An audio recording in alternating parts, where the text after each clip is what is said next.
All right, let's get right into it. We are talking about a technology that is literally jumping out of the pages of science fiction and landing smack in the middle of the global economy. And look, this isn't just about making faster computers. This is about a fundamental rewiring of how our world works. Just let that sink in for a second. A single problem so ridiculously complex that if you took every supercomputer we have, all of them, and put them on the task, they'd still be chugging away when our sun is a cold, dead star. I mean, it's a scale that's almost impossible to wrap your head around. But that problem, it's about to meet its match. And that's the punchline. That is the insane, almost unbelievable promise of quantum computing. We're talking about the power to solve currently impossible problems, not over eons, but in minutes. This is the revolution we're going to unpack right now. So you might be wondering, why do we even need this? I mean, our computers are pretty amazing, right? Well, yeah, they are, but the incredible technology that got us to this point, it's starting to show its age. We are hitting a wall, a really fundamental one. Think about it. Every single digital device you own, your phone, your laptop, even your car, it all thinks in a very simple language, ones and zeros. On or off, yes or no.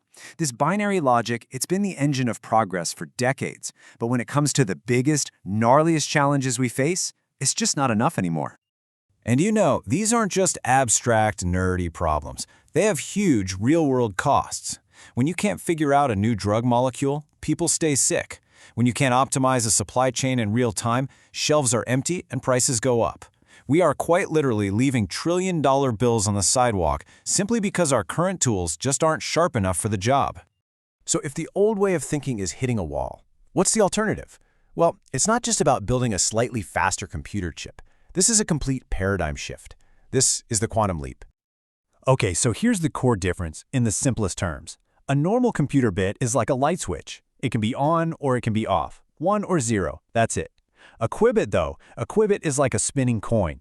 Right up until the moment you look at it, it's both heads and tails at the exact same time.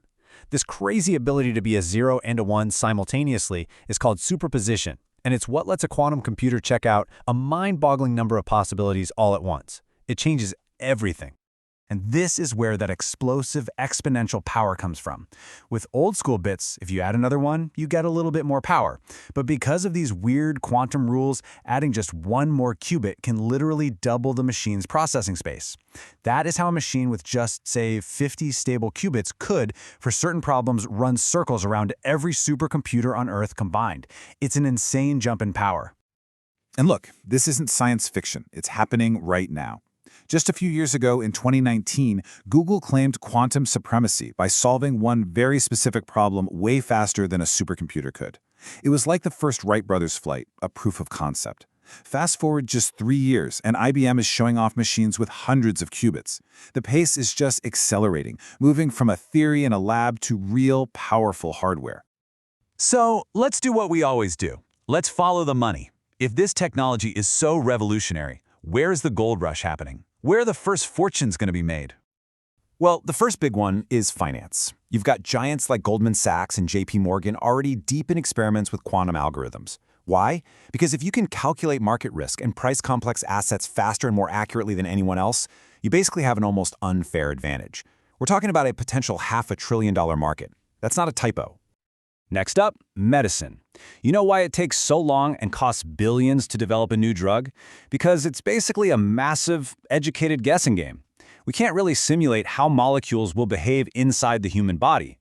Well, quantum computers can change that. Companies are already partnering up to model molecular interactions with incredible precision. This could shave years and billions of dollars off the hunt for life-saving cures. And here's an application you probably didn't see coming: fertilizer. The way we make it now is super energy intensive and has a massive carbon footprint.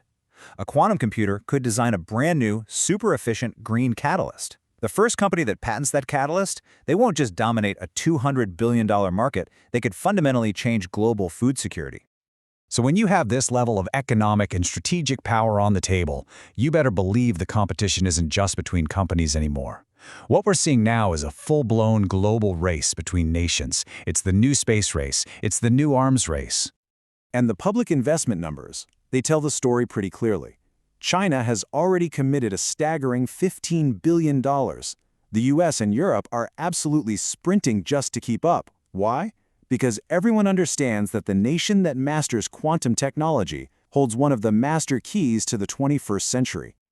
And that's really what this is all about, isn't it? The country that gets there first, the one with a mature, powerful quantum computer, could potentially break all the encryption that protects global finance, private communications, military secrets, everything. You don't just get a new Silicon Valley. You get to write the rules for the rest of the world.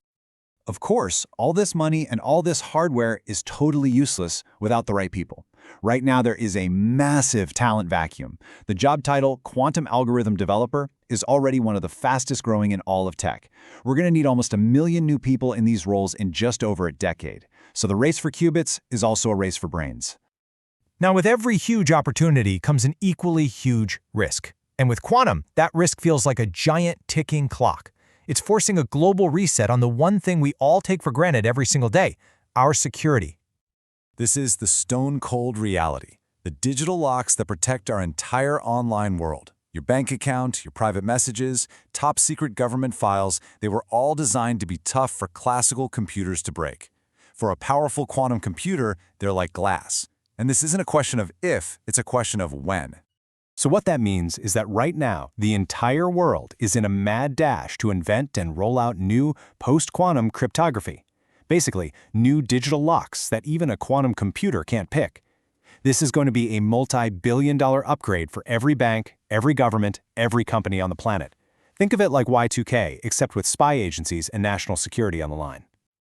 I want to close with this quote, because I think it just perfectly captures this exact moment in time. All the foundational work is being laid right now.